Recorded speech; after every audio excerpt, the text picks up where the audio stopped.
Menteri UMKM Republik Indonesia. Boleh tepuk tangan yang paling meriah untuk Bapak Maman Abdurrahman. Kami persilakan Bapak.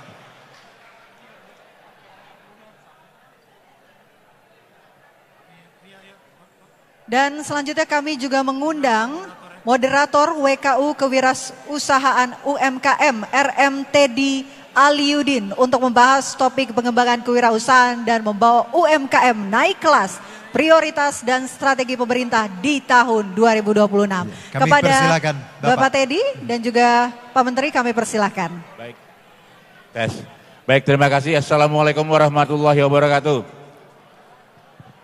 Kawan-kawan peserta Rapimnas Kadin tahun 2025 dari berbagai daerah, bahwa UMKM ini hal yang sangat menarik kita bicarakan. Setiap daerah pasti berbicara tentang UMKM. Yuk teman-teman yang masih di luar kita bergabung, kita akan berbicara tentang UMKM. Silakan teman-teman yang masih belum bergabung, segera menempati tempatnya.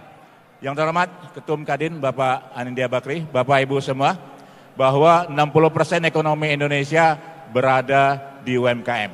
97% tenaga kerja Indonesia berada di UMKM. Dan tentunya negara ini sangat berharap dari Bapak Menteri kita satu ini, Bapak Maman Abdurrahman. Silakan Bapak. Sini aja lah.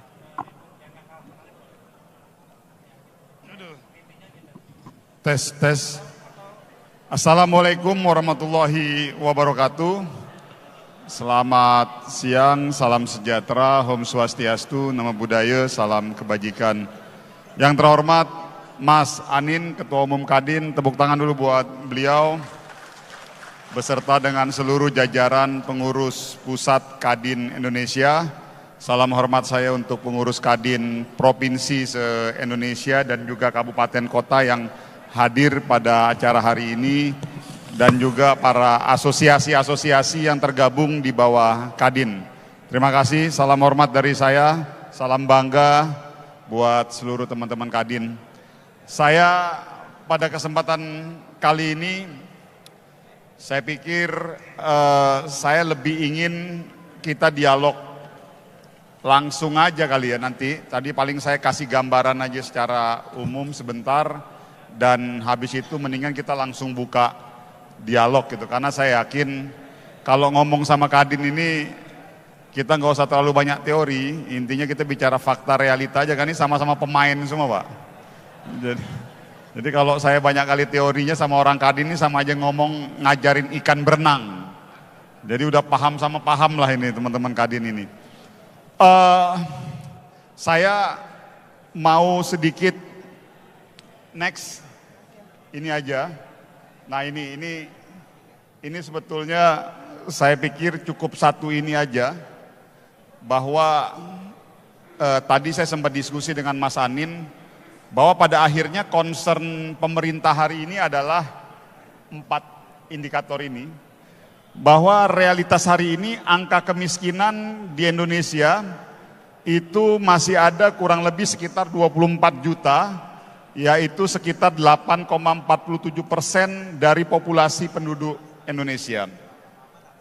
Yang kedua, tingkat pengangguran kurang lebih sekitar 7,28 juta atau sekitar 4,76% penduduk usia produktif masih belum mendapatkan pekerjaan.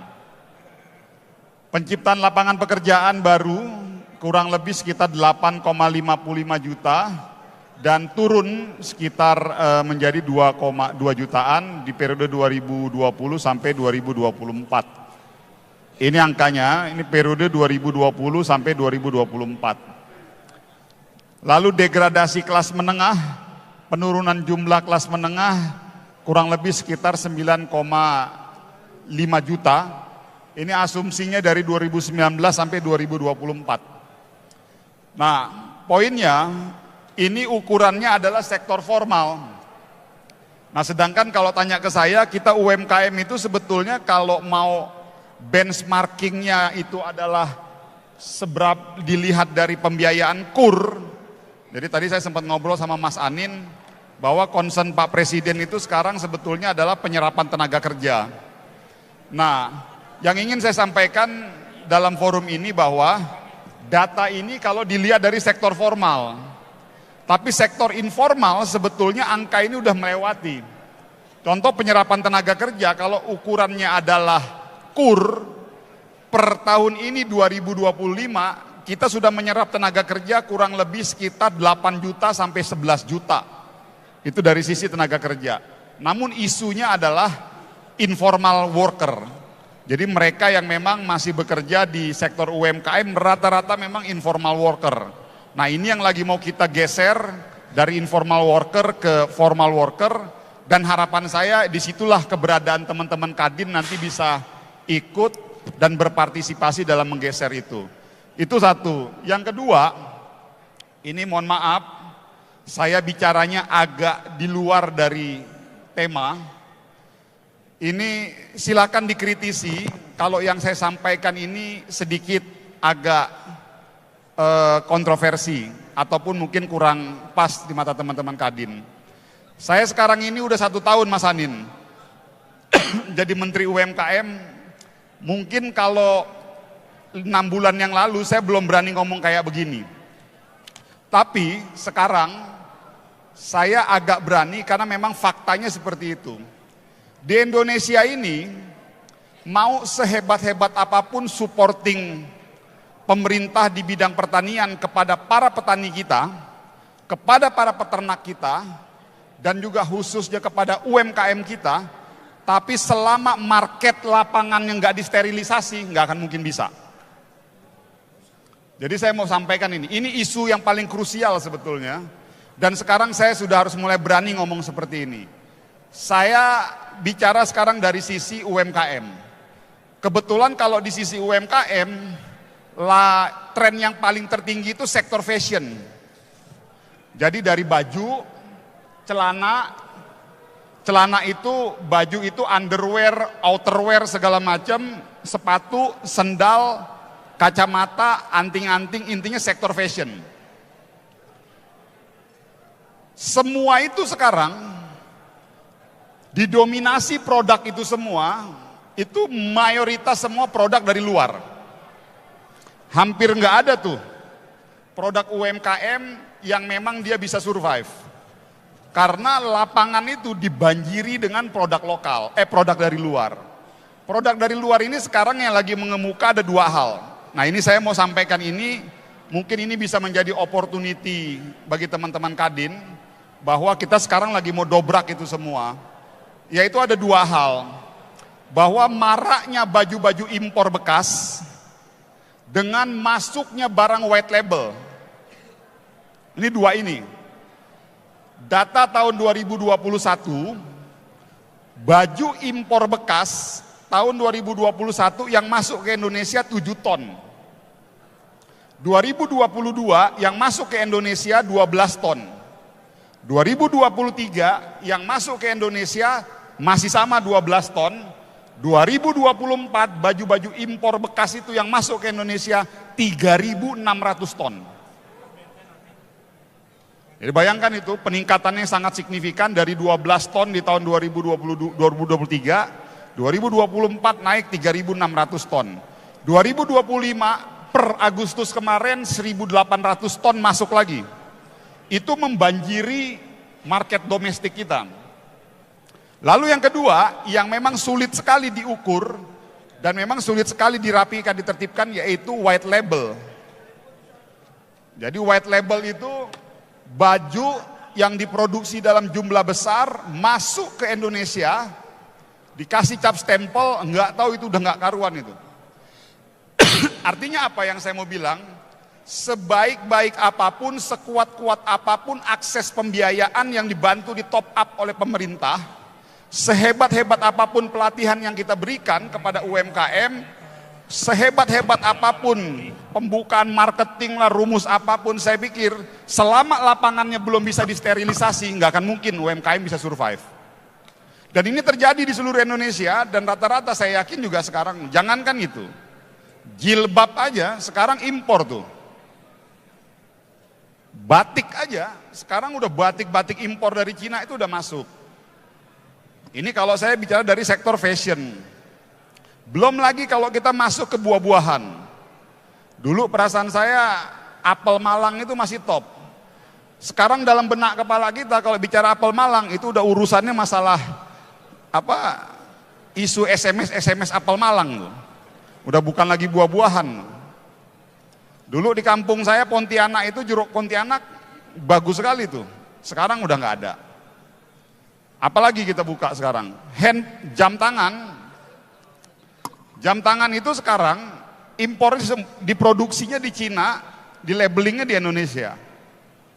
Nah, ini yang menjadi perhatian serius pemerintah sekarang ini.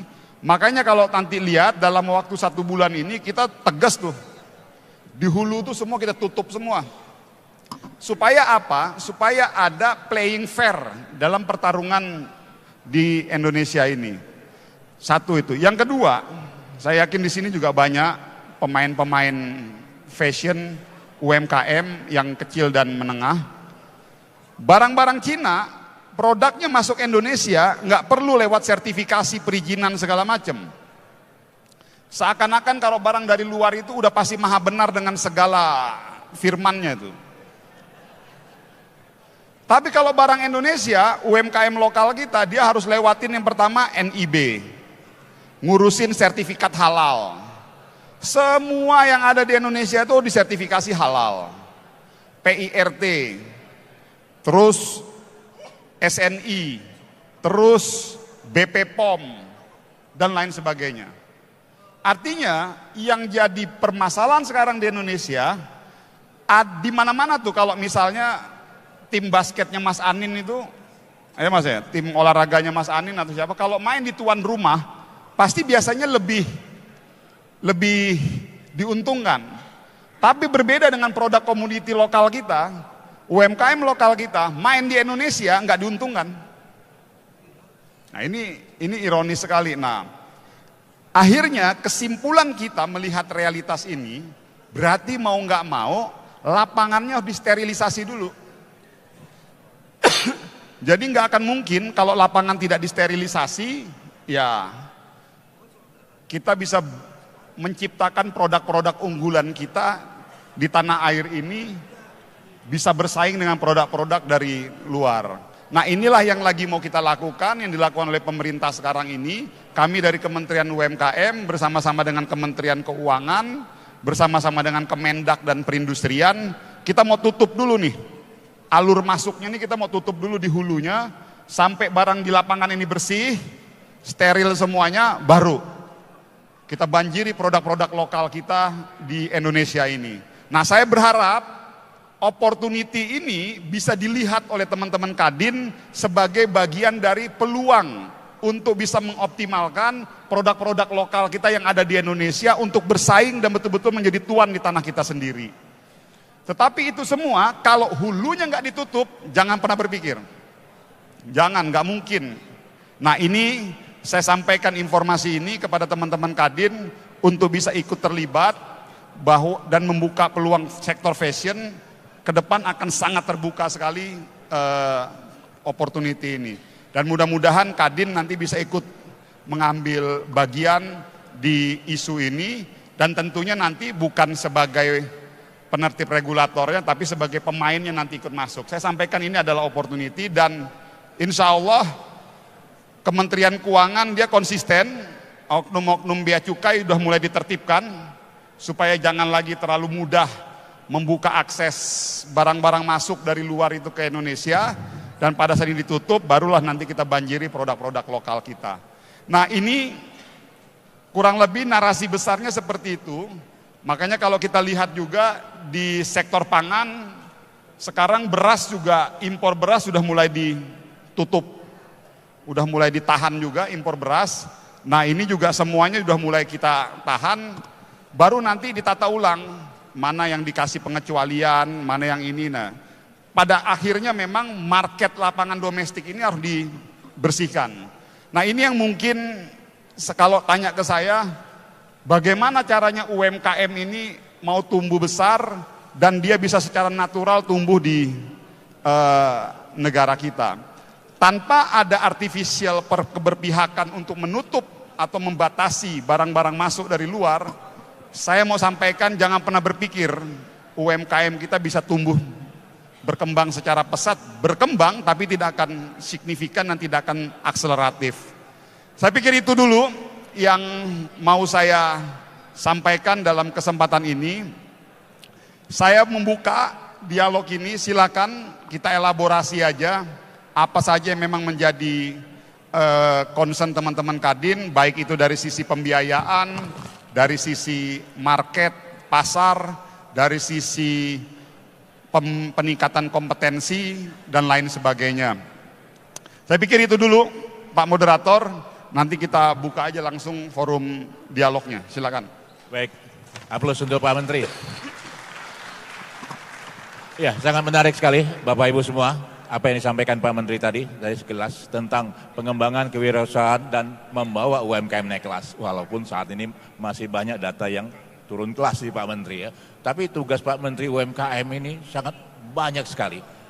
Hal-hal yang viral, masalah kredit tanpa agunan, BI checking, pakaian bekas, semuanya diurusin. Semata-mata ada 57 juta UMKM naik kelas di Indonesia. Baik, Bapak Ibu, saya buka sesi pertama. 3 penanya, oke, Ibu Ribda, Bapak, dan 1 Pak Edi. Tolong mix, Bu Ribda.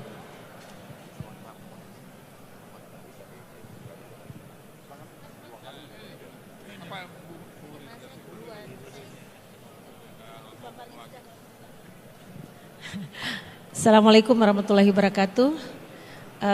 Terima kasih Pak Menteri. Apa yang disampaikan Pak Menteri itu luar biasa, sangat memberikan optimisme kepada pelaku UMKM. Pak, kebetulan Bapak tadi ada waktu Pak Budi Sadikin bicara tentang potensi bisnis di industri kesehatan. Nah, sebenarnya tadi saya mau bertanya sama Pak Menteri Kesehatan, mungkin saya titipkan ke Bapak ya, bahwa di mana posisi UMKM di dalam potensi besar industri kesehatan itu. Karena kalau bicara rumah sakit itu investasi sangat besar. Mungkin kalau pemerintah bisa membuat kebijakan seperti saat saya baru memulai usaha di tahun 93, di mana ada yang namanya lokal konten. Itu zaman Pak Harto, bahwa semua investasi luar negeri yang masuk ke Indonesia ataupun semua pembangunan yang memberikan pelayanan kepada kepentingan pemerintah itu harus ada namanya lokal konten. Kita UMKM terdaftar di dalam lokal konten yang ada di semua BUMN, semua kementerian, dan kemudian begitu ada proyek, pitchingnya di antara UMKM itu. Jadi itu semua UMKM berkembang. Nah, kalau hal ini kemudian bisa diterapkan lagi di masa pemerintahan Pak Prabowo, saya rasa UMKM kita akan cepat larinya, dan pertumbuhan 8% itu bukan lagi keinginan, tapi sesuatu yang ongoing terwujud gitu Pak. Itu pertama Pak. Kedua, soal thrifting yang Bapak tadi sebutkan itu Pak. Saya rasa langkah Bapak yang sudah kesana sini, grebek sana, grebek sini, untuk membuktikan sendiri bahwa begitu banyak produk baju bekas impor dan segala produk fashion impor, mungkin juga perlu dibantu Pak, dipersiapkan juga bagaimana UKM kita bisa berkompetitif, bukan sekedar kalau mereka tidak ada kita akan menggantikan, tapi bagaimana UMKM terakses dengan pembiayaan, terakses dengan informasi kebutuhan pasar, terakses dengan pelatihan yang memang saya tahu di Kementerian Bapak sudah mulai gencar melakukan vokasi dan sebagainya. Nah, mungkin kita bisa duduk bareng nih Pak antara Kadin Indonesia dengan Kementerian UMKM, karena majoriti dari anggota Kadin di seluruh Indonesia adalah pelaku UMKM. Itu saja dari saya Pak, terima kasih.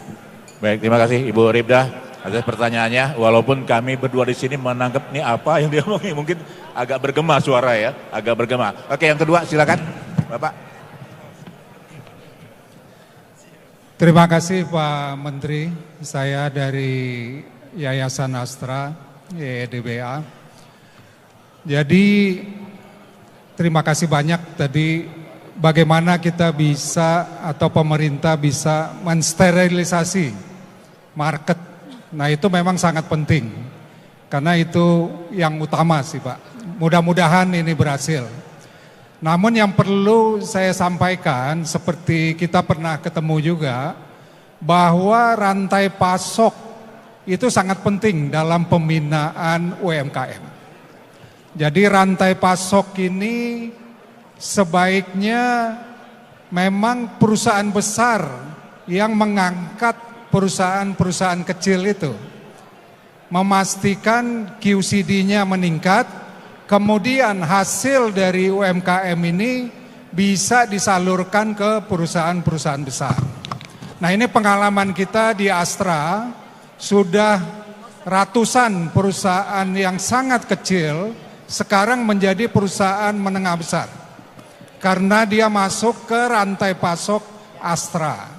Saya rasa dari pemerintah bisa memberdayakan ini melalui BUMN dan anggota-anggota Kadin yang merupakan perusahaan besar untuk mengangkat UMKM ini. Sekian dan terima kasih. Oke, terima kasih. Yang ketiga Pak Edi, kenapa saya ke sini? Karena nggak kedengaran di sana, jadi nggak paham. Jadi saya harus tahu. Hah? Pak Edi tadi? Oke, ke Pak Edi dulu ya. Nanti sesi kedua ya Pak ya. Pak Edi dulu ya. Oke. Pak Edi, silakan Pak Edi. Saya dulu. Sudah pegang mic. Oh, oke, silakan. Assalamualaikum warahmatullahi wabarakatuh. Konkret aja Pak Menteri. Pak Menteri, supaya UMKM kita ini bergeliat, boleh nggak di masing-masing provinsi ada dikhususkan jalan UMKM. Jadi seluruh produk-produk daerah itu dipajang di salah satu. Kemudian menyarankan di masing-masing teman-teman daerah supaya namanya ada hotel UMKM. Ya, saya pikir itu aja. Assalamualaikum warahmatullahi wabarakatuh. Baik, terima kasih. Mohon maaf saya harus mendekat karena di sini nggak kedengaran.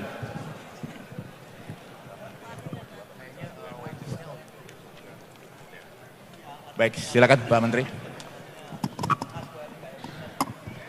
Tes, ya. Saya mulai dari pertanyaan tadi terkait kosmetik dan lokal konten ya. Oh, ini senior saya di Trisakti. Waktu zaman dulu yang ngajarin saya nakal-nakal ya beliau. Nakalnya nakal luar dalam lagi. Aduh, mohon izin senior, saya ini yang tadi saya bilang, sekarang itu ini kita harus berani buka ya. Kan tujuannya kita ini kan kita ingin mendorong sektor produksi itu lebih masif di tanah air. Jadi kita tidak hanya sekedar mengambil posisi hanya sebagai trading ataupun dari sisi perdagangannya saja, transaksi trade in trade out gitu. Jadi itu sebetulnya semuanya itu mau ke situ tuh. Tapi fakta hari ini kan produksinya itu rata-rata di Cina, barang itu diimpor ke Indonesia, lalu kalau istilahnya kita kalau di dunia kosmetik tuh maklon tuh. Ini banyak udah kayak begitu. Nah, kenapa seperti itu? Ya karena memang akhirnya mau nggak mau ekosistemnya sudah berhasil terbentuk tuh di sana. Nah ini yang Mbak salah satunya yang memang lagi jadi mau kita siasati. Tetapi memang dari sisi kami Kementerian UMKM pada saat ditanya mana skala prioritas sektor fashion dulu atau kosmetik dulu. Karena rata-rata kosmetik ini pemainnya kecil ke atas sampai menengah dan mikro ke kecil itu didominasi oleh sektor fashion, jadi akhirnya titik fokus kita sementara ini memang di fashion. Karena banyak sekali melibatkan UMKM di situ. Nah, sama halnya kayak misalnya di sektor kosmetik, ini kurang lebih isunya hampir sama. Sederhana, dari sisi perizinan. Ini fakta sekarang, kalau mau ngurusin kosmetik tuh udah pasti harus BP POM tuh. Nggak ada cerita tuh. Segala macam tuh. Nah ini yang lagi mau kita bicarakan dengan institusi terkait. Narasi besarnya deregulasi domestik.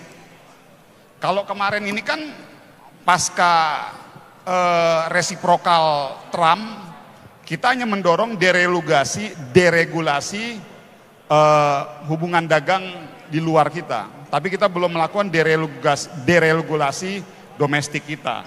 Nah ini yang lagi mau kita tata nih semuanya. Ini sudah jadi pembicaraan kita intensif dengan Kementerian Perdagangan, Kementerian UMKM, Perindustrian dan Keuangan. Kata kuncinya sebetulnya di situ Mbak. Karena di satu sisi lokal konten pun itu ada plus minusnya juga. Kenapa saya bilang seperti itu? Mungkin kalau di usaha menengah ke atas, pertambangan, perminyakan, apakah dengan adanya lokal konten juga mampu menghidupkan usaha-usaha besar kita, usaha-usaha domestik kita? Ini juga menjadi catatan evaluasi. Nah ini yang lagi mau kita lakukan, deregulasi secara komprehensif terkait mengenai di sektor perekonomian kita. Dan ini udah mulai kita wacanakan. Nah yang kedua Mas, tadi dari Astra, gini, ini sama. Pada akhirnya, kenapa teman-teman yang masuk dalam rantai pasok Astra, mereka bisa survive. Karena mereka sudah diamankan pasarnya. Jadi mereka Astra sudah mengamankan pasarnya.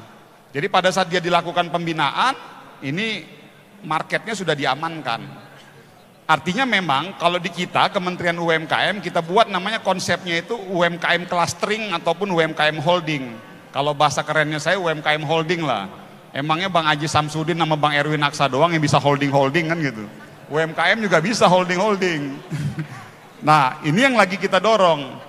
Tetapi pertanyaannya tidak sedikit juga ada UMKM yang dia tidak mampu masuk ke dalam rantai pasok itu. Nah ini yang lagi kita amankan. Makanya strateginya saya dengan beberapa kementerian, tutup aja dulu di hulunya. Jadi kalau hulunya tutup lapangan bersih, sterilisasi, kita enak ngemasnya gitu. Karena pilihan lapangan kan jadi lebih steril. Berbeda kalau lapangannya becek. Barang impor masuk, merajalela, barang kita sempit sekali pertarungannya di situ. Nah, hal-hal seperti ini yang lagi kita lakukan.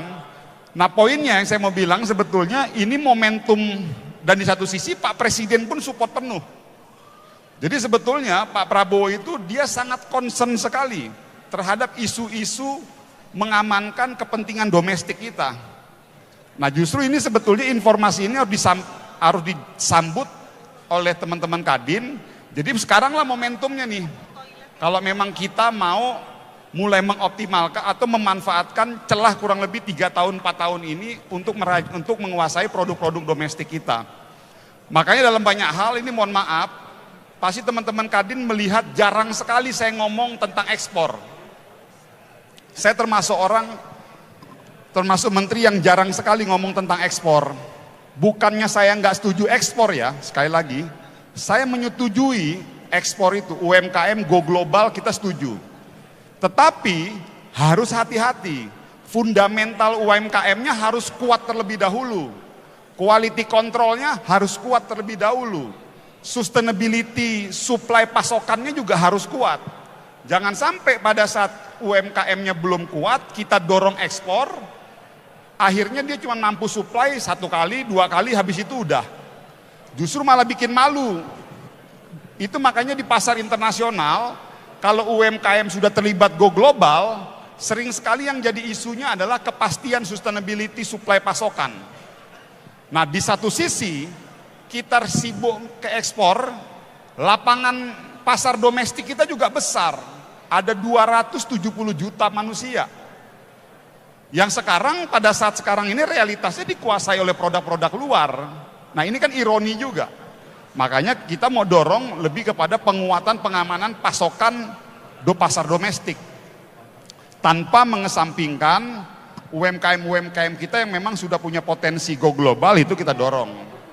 Karena pasar domestik kita sekarang hampir praktis semua dikuasai oleh produk luar. Saya pikir bukan cuma itu kali yang produk luar.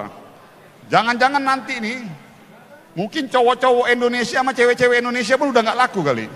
Semua dari luar semua. Nah ini juga bahaya juga.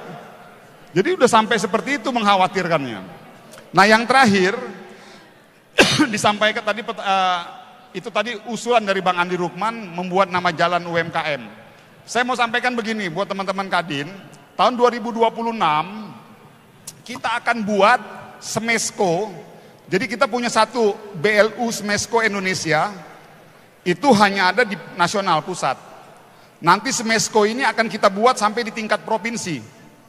Jadi Smesco itu ada di Smesco Provinsi Jawa Tengah, Smesco Provinsi Jawa Barat, Jawa Timur, dan kita akan putuskan 5 provinsi dulu yang gede-gede.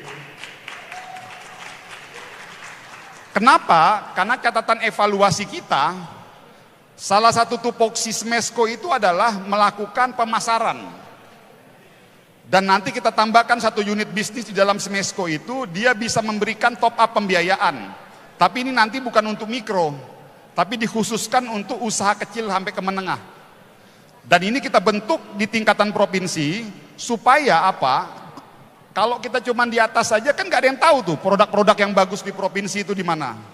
Nah jadi kita bentuk sampai di tingkat provinsi, tapi test case pertama kita 5 provinsi dulu, dan nanti kita berikan tambahan unit bisnis, yaitu akses pembiayaan. Jadi Smesco, selain dia tadi memasarkan produk-produk yang punya potensi di daerah, dia juga sekaligus nanti bisa memberikan akses pembiayaan.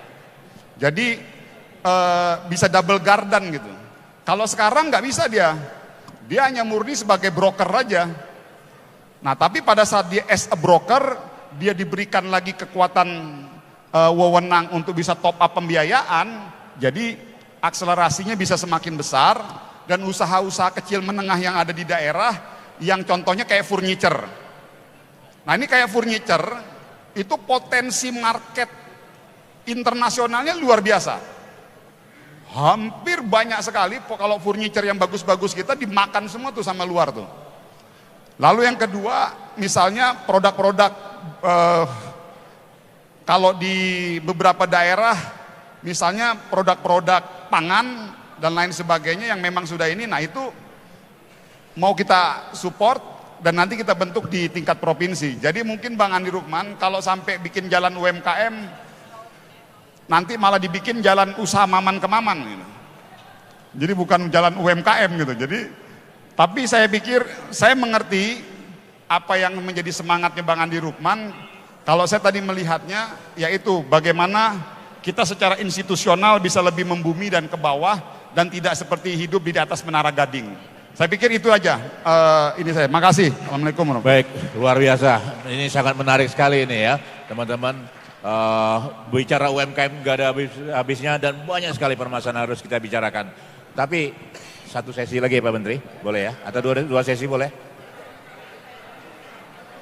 Dua sesi lagi ya? Oh satu sesi ya? Aduh banyak banget nih Pak Menteri. Oke. Mohon maaf teman-teman, satu sesi lagi, tapi saya minta satu dari pusat, satu dari daerah, satu dari asosiasi ya. Oke. Dari pusat tadi Pak Edi sudah duluan ya. Oke. Dari daerah, Kadin daerah, siapa Kadin daerah? Kadin daerah. Oke, Kadin daerah. Satu lagi dari asosiasi ALB. ALB. ALB. Oke, satu ya. Oke, Pak Edi dulu. Baru sini, baru ALB. Silakan. Terima kasih. Assalamualaikum warahmatullahi wabarakatuh. Saya langsung kepada intinya saja Pak. Jadi saya melihat bahwa di UMKM kita perlu penjelasan kenapa barang dari luar itu lebih murah. Seperti saya contohkan saja ini Pak, pakaian wanita kayak kerudung, di sana 20.000, di kita sampai 100.000 gitu. Nah ini perlu juga bagaimana kita mencontoh, harusnya melakukan riset, apakah sudah ada UMKM melakukan riset, kenapa barang mereka itu lebih murah gitu Pak. Jadi itu yang harus Pak. Apakah kendala daripada tenaga kerjanya atau kendalanya dari bahan? Nah ini Pak yang perlu kita mohon penjelasan. Makasih. Baik, selanjutnya dari daerah. Oke, makasih Pak Menteri. Saya Budi Hartawinata dari Komite Pedagang Daerah, dan saya juga pembinanya Bengkellah seluruh Indonesia Pak. Jadi Pak Menteri, kami di bidang konstruksi baja saat ini hampir 70% mau bangkrut. dari industri bengkel lasnya sampai industri workshop konstruksi bajanya yang middle menengah ke atas. Karena kenapa? Ada 1 juta ton konstruksi baja import yang masuk ke dalam negara Republik Indonesia dan itu tanpa pengawasan kuota import. Akibat masuknya 1 juta ton, maka perusahaan-perusahaan besar itu dia mengambil pangsa pasar UMKM. Karena yang gede-gede juga sudah ada kerjanya, sudah tidak ada kerjanya. Nah, kita bukan masalah harga nih. Saya beda tadi dengan Bapak di sana bahwa kita harganya lebih mahal, enggak. Kalau konstruksi baja dalam negeri itu dijamin lebih murah, Pak. Bahkan kita bisa garansi kalau konstruksi baja kita lebih murah dari Cina. Ya. Tapi kenapa bedanya? Karena konstruksi baja kita ini standarnya harus SNI. Ini contoh Pak Menteri, jembatan di Indonesia ini nggak ada import. Karena standarnya udah pas. Beda dengan gudang-gudang, mal-mal yang memakai konstruksi baja, itu bisa masuk dari Cina dan Vietnam karena speknya diturunin. Nah, maka kita minta pemerintah untuk bagaimana menjaga rantai pasok konstruksi baja. Karena kalau ini tidak dijaga, railing-railing dan meja-meja gini yang tadinya bikinan dalam negeri itu akan masuk dari luar.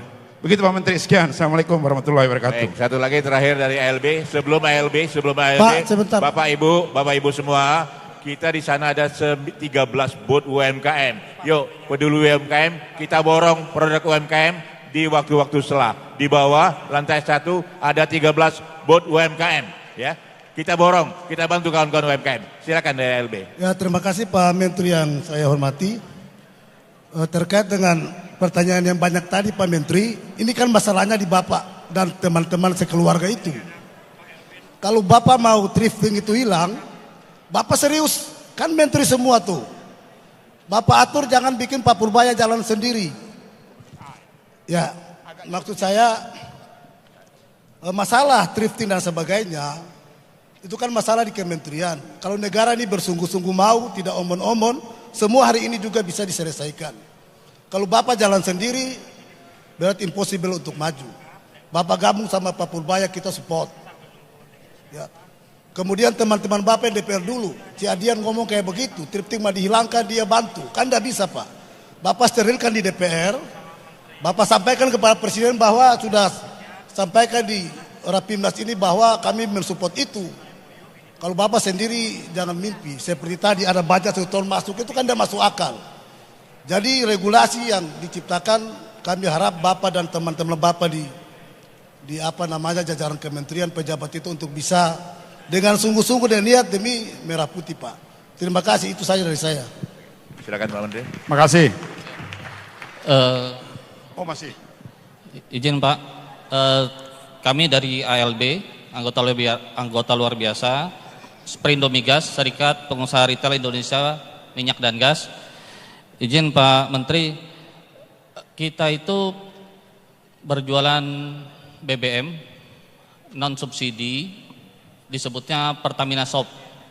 Kita ada 6.500 titik seluruh Indonesia sampai ke pedesaan. Tapi sejak kenaikan harga April 2022, 70% dari jumlah titik tersebut merugi. Nah, sekarang pertanyaannya bagaimana melakukan sterilisasi yang ilegal? Karena kami itu kalah oleh Pertamini, sesuatu yang sebenarnya dilarang oleh negara, berbahaya buat masyarakat, dan juga menghabiskan subsidi tidak tepat sasaran. Lalu yang kedua, dampaknya setelah 3 tahun, itu UMKM kita kurnya macet Pak. Jadi kita udah mulai sampai ke tahap sita dan lelang bank. Nah ini gimana, mohon arahan dari Pak Menteri. Terima kasih. Oke. Silakan Pak Menteri. Terima kasih. Dari 4 penanya, saya lihat dari 3, saya coba jawab dengan 1 ilustrasi. Kita mundur ke tahun 98, dulu Indonesia kita punya mobil Timor. Lalu yang kedua Bimantara Cakra, betul ya? Terus kita punya IPTN, produksi pesawat. tahun 98, dihajar. Pokoknya segala sesuatu yang ada kaitannya dengan Orde Baru, ada kaitannya dengan Soeharto, ada kaitannya dengan keluarga Cendana, brengsek aja. Nggak bener aja udah. Itu terjadi tuh, dari tahun 98 jatuhnya rezim Soeharto, sampai mungkin kurang lebih 5 tahun tuh setelah tahun 98. Sekarang, bisa bayangkan, Indonesia tidak punya mobil nasional satupun. Yang kedua, Indonesia menjadi pengimpor pesawat. Bisa bayangkan itu. Poinnya apa? Proses yang terjadi pasca 98 itu terus menggurita tuh. Menggurita, akhirnya menyebar ke semua sektor, bukan hanya sekedar mobil nasional. Bukan hanya pesawat kita. Tetapi hari ini kita seakan-akan kultur di Indonesia untuk menggunakan barang-barang lokal itu menjadi seperti alergi. Satu.